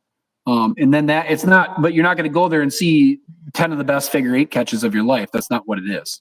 Mm-hmm. You know, it's designed to put that out in a way that you're able to learn as an angler yourself. And the reason I put mine behind a paywall is a lot for the same reason. I think that you know, what your frustrations were earlier. You know, I do a lot of these podcasts. I've given, I don't know how many seminars, and it's a little frustrating in some ways and flattering in others, where you hear the things that you talk about consistently repeated, even in the same, you know, your own same like vernacular, where you use a certain word or something and you hear it kind of carbon copied into somebody else's fishing report next week or something. Yeah. Like, oh yeah, that's okay. And that's fine. You're not going to ever stop that. I get that. It's not like, And I'm not talking about stuff like, oh, muskies use weed edges. Of course they do. But I'm talking about like very specific things where you just go, okay, well, I know where you got that. And that's fine because you've added to the zeitgeist. I've contributed. Somebody else took that knowledge as being passed on. You're doing stuff like this. Like, I feel like we contributed some pretty good content here today. And then we could talk for another 4 hours and contribute more. But again, with the Musky Academy thing, it was more designed along the lines, the same way that you would go and if you wanted to learn how to golf from Tiger Woods or learn to play basketball from Michael Jordan or something like that. Somebody who's somebody higher up there in the sport that's got the knowledge to teach you those things and do it in a one-on-one way. That's more what it is. We can only guide so many days. I guide full time. I'm on the water, 280 to 320 days a year, depending on the season. I mean, between fishing and hunting, I'm out every day, dude. And this is my 15th year. So I'm out a lot. I'm on the water a lot, but I can only run so many trips. I've got 4 kids. I've got a wife. I've got a house. I've got a lot of stuff to take care of too, where, you can only be out there so many times. You can only run so many trips. And it was one of those things where, so in the past, what people would have done is wrote a book or something like that, right? They write a book because that would have been the thing to do, right? Your Sarek, Lee Tolkien, all the guys of that generation that wrote a book or the guys prior to them, because that was the medium. Well, in today's day and age, a book just isn't an option. I had one fleshed out. I thought about it and then it just didn't feel right. I'm like, it's antiquated. It's not something that's going to be around 20 years from now. And maybe it will, but it's just not the way to do it. I mean, you could do a $10 book and do a money grab or something. Great, fine. But you can't change it. You can't add to it. Once it's published, it's published. Yeah. There's no interaction. There's no way to talk to the professor, right? If you're in college and you're reading a book, right? There's no way to do that. And that's what this really allows for. And then, like I said, the community building side of it was actually kind of an add-on. The way we had set up Musky Academy originally was it's myself and then my business partner is one of my longtime customers because I needed somebody on the the day-to-day to help run stuff, right? I don't have time to, there's something wrong with the website or somebody needs this or that. You need somebody to kind of help with that. So that I do have a partner for that. But anyway, long story short of that, it was just, there was no real dynamic way or no way to keep it dynamic and then have that interaction. And still, because I still knew I'd build a community. I knew I'd have a lot of people that had been in my boat before that signed up. And it ended up being a lot of people that didn't. And I was really surprised, honestly, at the caliber of folks that joined people I fished against in tournaments for years. And now we've got a lot of dudes, like I said, that are out there in the group, out there winning tournaments, crushing it. Gus Manthe's a member. He's been in there he's been in there for 2 years. He and his brother. Those guys they're great sticks on their own. They're excellent sticks, but I don't think it hurts anybody to have a little extra insight or be able to ask a question, or even in the case of that community, Gus will often answer some questions that are asked publicly inside the private group. So I think it's one of those things where you do have people coming to work together. That was, like I said, a really bonus. I hope that it would turn into that, but I wasn't sure that it would, and it did. So like I said, it was really nice to have that as well. Yeah.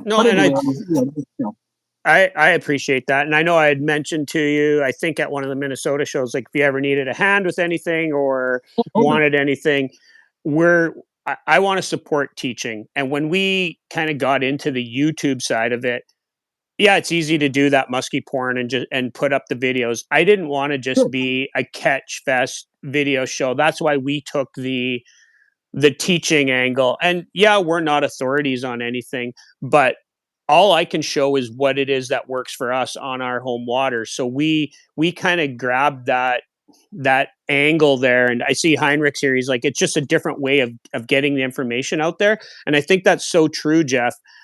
What I have a problem with when people do these exclusive things is that and I haven't seen the inside of yours, Jeff. I should maybe just join and do whatever I can to support that too. But when I see something like Josh's and you see the list of speakers, it's the same people that have spoke for 20 years about muskies. And it's not like, yeah, I respect everything Steve Herbeck's done in the industry, and I'll listen to every podcast he's on because there's going to be one thing in there that I've never heard that you're like, this is this is gold. But there's so much that you've heard 10 times over, and it's not a knock on him. I want to hear something new. I want to hear Gus Mante's take on something. I want to hear yours. I want to hear the next up and coming guide, because fishing's changing so fast right now. You have to be so quick to adapt. And there's a perception in Canada, and we really seen it when we went to the Odyssey last year. There's a disconnect between Northwestern Ontario and Southern Ontario. And I didn't realize there was as much of a disconnect between Northwestern Ontario and like that Midwest US. Up here, everybody is so secretive with their stuff. Everybody's so anti everything. It's almost like we're 10 or 15 years in the past up here, where it's like there is no support amongst any musky guys up here. Like, very little, other than my buddy Hunter, that his parents own Temple Bay Lodge. I go out there, Oh, he'll sure. text me, I'll text him, a few other guys, but for the most part, it's like battlegrounds out there when you see guides, and there's just a different mentality up here, and nobody wants to be part of something. Muskies Canada wanted us to try and start a chapter up here, and I talked to people that had started one in the past, and it was just a fight. It was just a fight Yeah. about sharing information. So kudos to you guys for doing those type of things. And I just want to see new voices, and I want to see new people start to get recognized for what it is they're doing.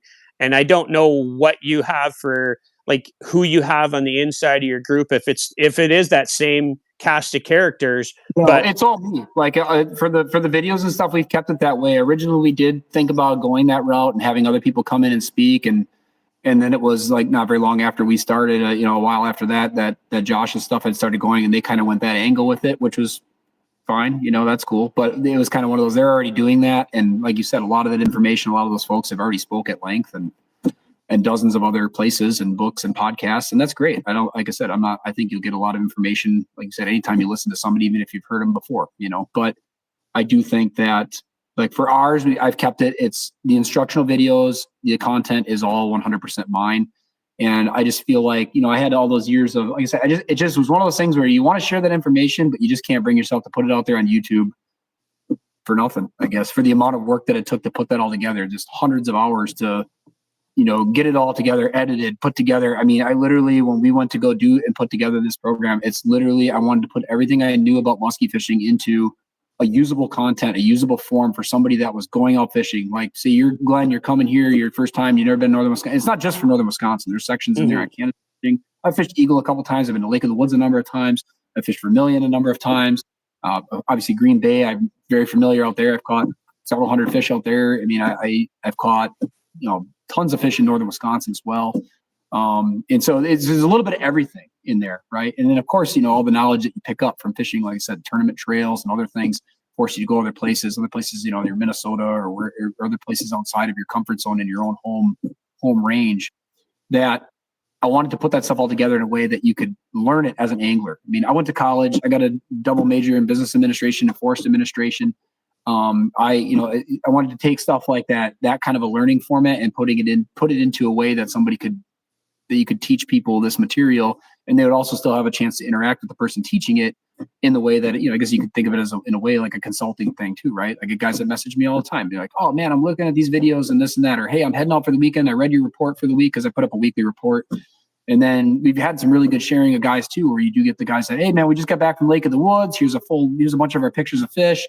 Here's what we caught fish on. Or somebody in the group's like, hey, I'm heading up to Lake of the Woods next week, or wherever it is, Eagle, Lake of the Woods. A lot of our folks, those are your more popular ones. If you're from Wisconsin, somebody that goes to Eagle, somebody that goes to Lake of the Woods. You might not know somebody that fishes Peralt, but you probably do. You just don't know it because they don't talk about it, or long-legged, or any of the, Canyon, all that stuff too, the Indian chain, or whatever the case may be. But again, that bottom line is like I said, it's very much, it is all my content in the videos, but it's not at all in the podcast long format where you'd have to sit and watch. It's broken down by, like, I'm going, where you can break it down by from the start of the season in pre-spawn, the spawn, post-spawn, warming up, pre-summer peak, summer peak, post-summer peak, first cool down, pre-turnover, turnover, post-turnover, freeze up. So it's basically every 2 weeks, 3 weeks of a season, you've got different videos for that time frame broken down by type of lake. Is this a Cisco lake? Is it a green lake? Is it a brown lake? Is it a flowage?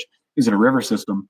And then broken down that way by each of those types of lakes by those times of year. So that's like a pretty extensive knowledge base. And it's coming strictly from me, who's been on the water 7 days a week for the last, 12, 13, 15 years doing it. So that's where people always ask, right? They come in your boat or they're at seminars. Well, how do you decide what lake you're going to go to for the day? It's like, I walk outside with my coffee and I'm like, you just go, nope, this is the wrong, but it's all based on those conditions, and then broken into that too. the different types of feeding windows and stuff. Yeah, there's moon, there's storms, but there's so much more to it. And people, I love when I hear people say, you know, oh man, that moon, whatever, you know, but we caught 2 fish today. They weren't near a moon, you know, but it's like, yeah, but what else were they near? You know, was there something else going on? And it might be something really subtle, right? There's feeding windows that aren't big. They're not, it might be the only little weather change you saw in a day. I caught my biggest fish. I got a 55 3/4 this year. And that was within like 7 minutes of moon. Just a couple little clouds came. It was just a perfect little micro window. We stayed out there. It was hot. It was miserable. It could not have been happier to be off the water, but they changed the forecast. We were going to take a little break, went back out there. I popped that fish in like the first 20 minutes. We were rushing to get back there for moon because we knew we were going to make it if we stayed out. Anyway, it's a story for another time. But the long and the short of it is all those things were like, you know, to make that call, like that's a really good example of a day where, okay, we left, we were on Green Bay, and I'll just tell the story because it is kind of, it's funny how it works out, but it's one of those things where people go, there's what, you know, we were on the water early, we moved a bunch of fish, we might have caught 1 or 2, I can't remember exactly, I had to flip back the pictures, but we caught 1 or 2 earlier in the day. We were going to grind it out till evening, those flat, calm, hot, sticky days, no clouds in the sky. You know, water temperatures weren't a concern. It wasn't like that. It was, you know, it was reasonable water temps, but it was just a hot ass day, very just gross. And we were like, all right, let's get off. Cause like, if we don't get off now, we're not going to make it till dark. A lot of times you get a really good window at dark or right after dark on those kind of days. You want to be on the water then. We don't want to be sitting here at 6:30 dying. We need to get off the water for 2-3 hours. We get off, we made it like 20 seconds down the road. I'm like literally just crossing and there's no reception there. There's bad reception in the forecast updated on my phone as I'm driving away. I'm like maybe 3 minutes from the launch and I look at it and they changed it. It was supposed to be nothing. Storms at 10 or 11 o'clock at night. They changed it to storms at 5. And it's right now, say 12 o'clock and moon's at like 1:02 or something like that. It's really close by. We're close, but it's like we had to sacrifice the moon because we were going to die if we didn't. We're running out of water. We're running out of everything. We just need to get off. I think we've been out this is 4:30, 5 o'clock in the morning, and it has not been a breath of wind. It's been 80 since like 8 o'clock. And it was like 90 then or 80, whatever. Anyway, so I messaged my guys. I'm like, are you guys to the gas station? You know, they're like, yeah. And I'm like, grab water, grab what you need. They changed the forecast. We're going back out. And you could hear through their text. Like, oh, you know, it's like, we're going back out. I don't know. They changed the forecast. We got to be out there because this might be our window. This is going to be it. We might not get our window. After the storms and stuff, I don't care anymore. Like, the window's over. We turned and burned, got back to the launch. We got back out there. Maybe, like I said, about 20 minutes to moon, 25 minutes to moon actual. And we fished, and within like 5-6 minutes of moon, I don't remember if it was right before or right after the moon actual event, end of a cast, hit the water, a couple cranks. I'm talking to my guy. I got plowed by a big fish. We netted it. It was a 55 3/4. That's my personal best for length. And I think we moved another fish right after that, and then nothing until dark. The storm ended up not coming. Some clouds kind of materialized. It just it hit the big water and blew itself up. But there was enough of a pressure change coming in there. There was enough to create a little window, or maybe it was just moon. Maybe it was just the moon. But again, making that call based on that weather and based on like what you like, everything in my body's telling me I need to be back on that water. I'm like, oh God. And we hadn't moved to fish for hours. You know, it's just awful. Yeah. But we went back out, and to catch a fish like that anywhere, was it lucky? Maybe, but I've done it so many times. I've done it so many times where it's paid off, and maybe you lose it. Maybe you lose that fish. But you got a bite from a really big fish that you know had seen baits that day. You know you were there when they wanted to go.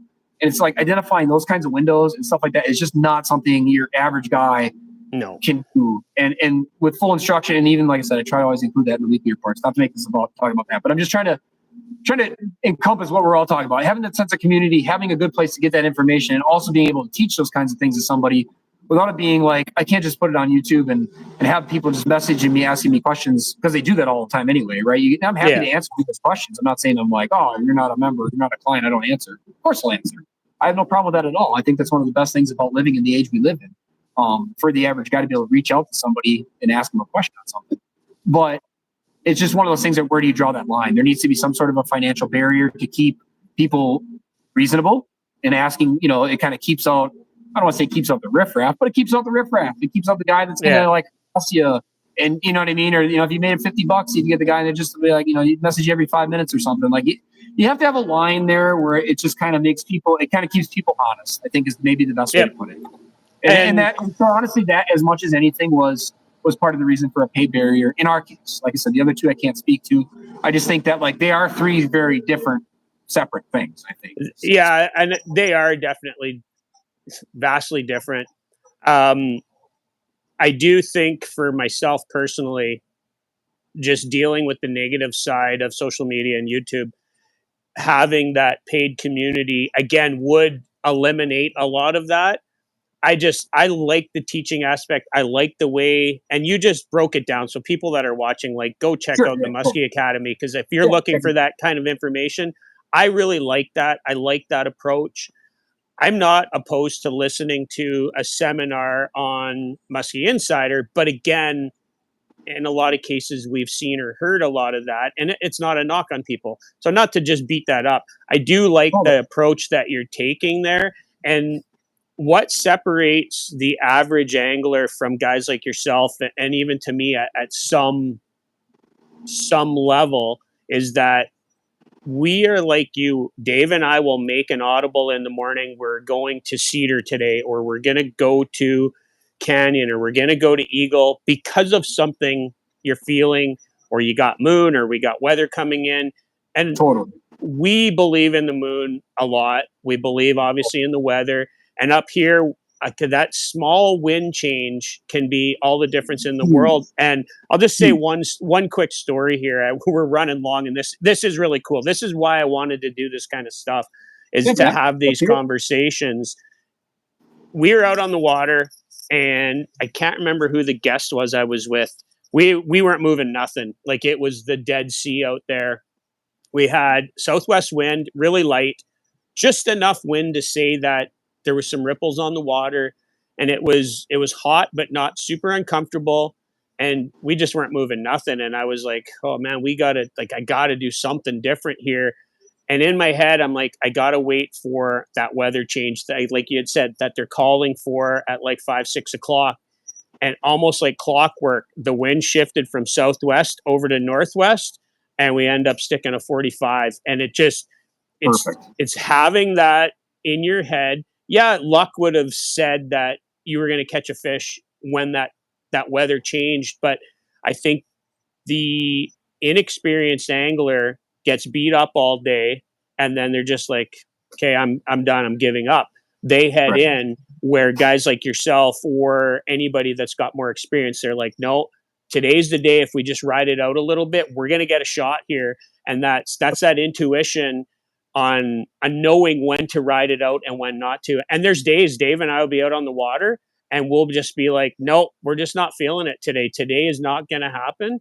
And we'll go in. We'll go do something different. Like you said, there's no point beating your head over the wall. We'll go to our cabin and go swimming with the kids, because today is just not feeling good. And I know for people that come up here on vacation, you can't pick and choose your weather. You book your trip in June or July, and you come up here and you got to deal with whatever the hell you get when you get here.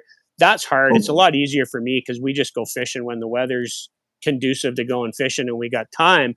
But when people come up here and they're dealt with those big swings in weather, and like this year, like so many people come to Woods and just got their asses handed to them because they got a bad weather week.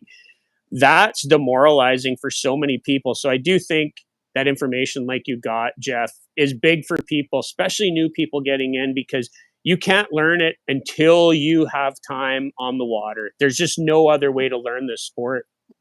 Right. And I think, we talked about liking the teaching. I mean, that's literally my job. I teach people to fish, or teach people about muskies or ducks or walleyes every single day. Like, that's what I do. And I love it. I really do. That's what I do for a living, so the teaching thing is super important. And like you said, I think we're really fortunate that there's as much information out there these days as there is, and people can find it if they like it. And if they don't, that's okay too. There's always another source.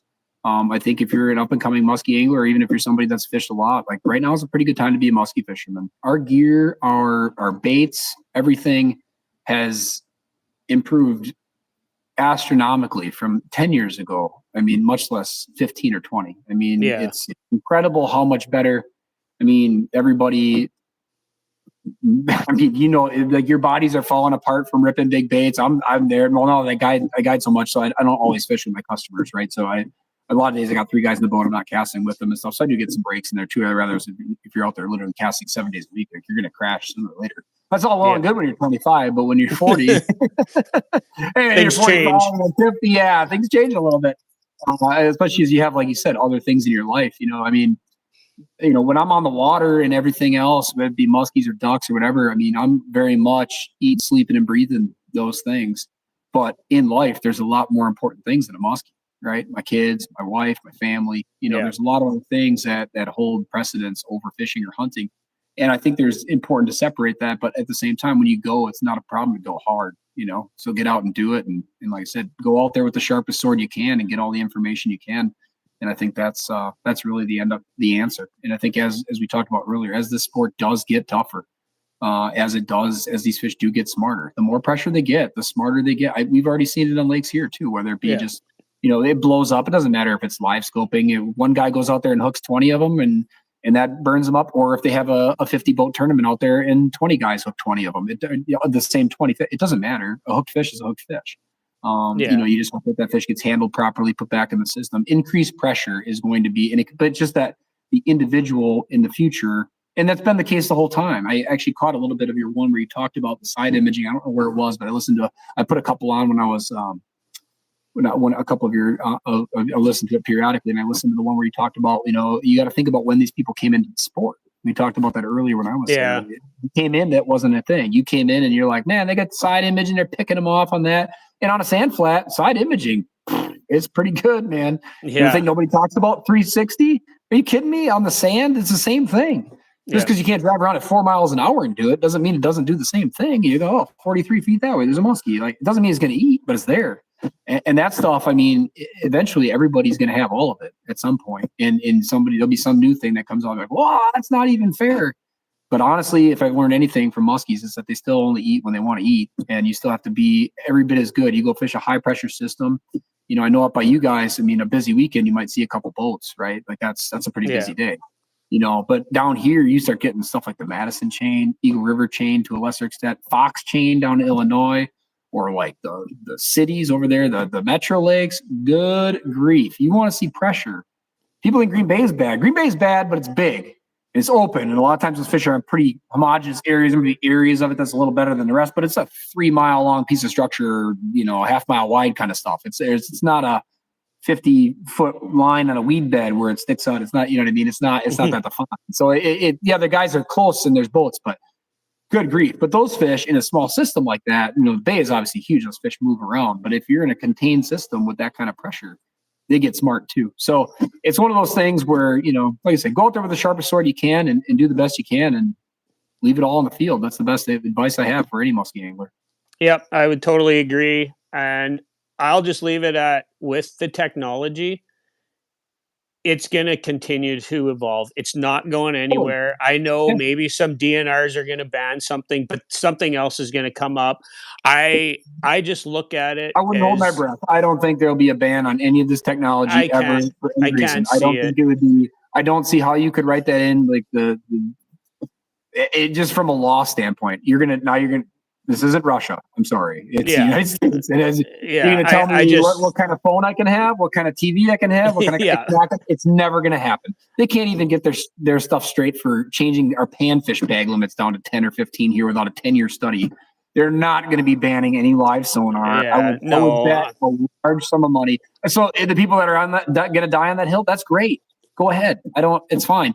But if you're waiting for them to ban it or something like that to somehow save the fisheries, and again, muskies, in that debate, I think muskies are still a lot lower on the spectrum of concern than something like quality panfish and small system, walleyes to a lesser. There's other stuff that's going to get way more affected, but I don't see it ever happening. So that goes right back to where we kind of started the conversation, where there's some of these bad apples in our industry that think they're the gatekeepers of it. And there's a lot of those older school guys that think that we need to ban live scope because it's making good anglers out of new anglers, and they don't like the competition. I just see it as an excuse. Did the same thing. GPS did the same thing for people who are better than that, than the old timers that didn't have it. And it's all leaps and bounds, and the industry is going to continue to evolve. So, like I said, at the end of the day, you guys, the best thing you can also do if you're looking for ways to support this is join your local Muskies Inc. chapters.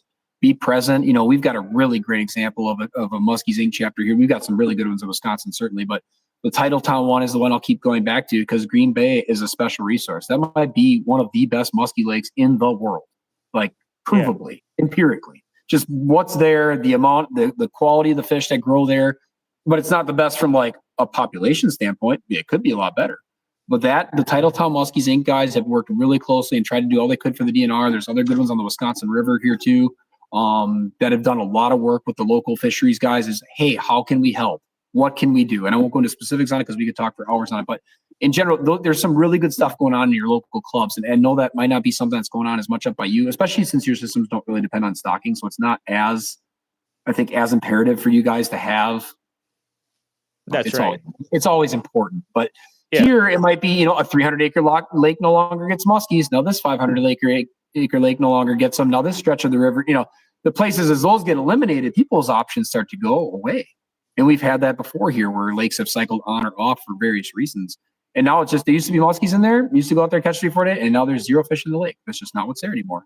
Minnesota on a larger scale has had those same issues, which are well discussed, and there's a lot of information on that out there. But I think that if you want to be a part of the problem, or part of the solution, not the problem, again, yes, proper handling, all that stuff, but stay involved and stay up to abreast of what's going on in the industry and in the in the sport as a whole with your local DNR, and get involved in a positive and constructive way. Yes, wherever you're able, right? Whether that be helping run nets in the spring, or if you can help volunteer for that in your areas. Again, that's going to be very specific to where, or helping with fish stocking. They're always looking for bucket carriers, man. They're looking for people to help out, especially when these clubs do some of the stocking. So if there's a way that you can get involved with your local stuff there, that goes a long ways. It really does in keeping these fisheries robust. Wow. Let's kind of sign it off there, Jeff. I think that's such a positive message to kind of leave on. And I'll just leave it on the positive message of everybody that does follow us. Our community is so positive on wanting things to be better. And that's my goal with whatever it is that I do in the musky industry, is I want to leave it better than when I got into it. That's all we can do. So just give it a shout out again for the Musky Academy and where people can find that. Yeah, Musky Academy, real easy to find. You can Google it, or muskyacademy.com. Sign-up's quick and simple. Takes about 2 minutes. Add that, and then I can get you into the private group on Facebook. You do need a Facebook account to access the private group. Just create a burner account or something. But we needed something that everybody has, right? So that we could, or everybody has access to, so that we can make that community work. A group text message wasn't going to do it, right?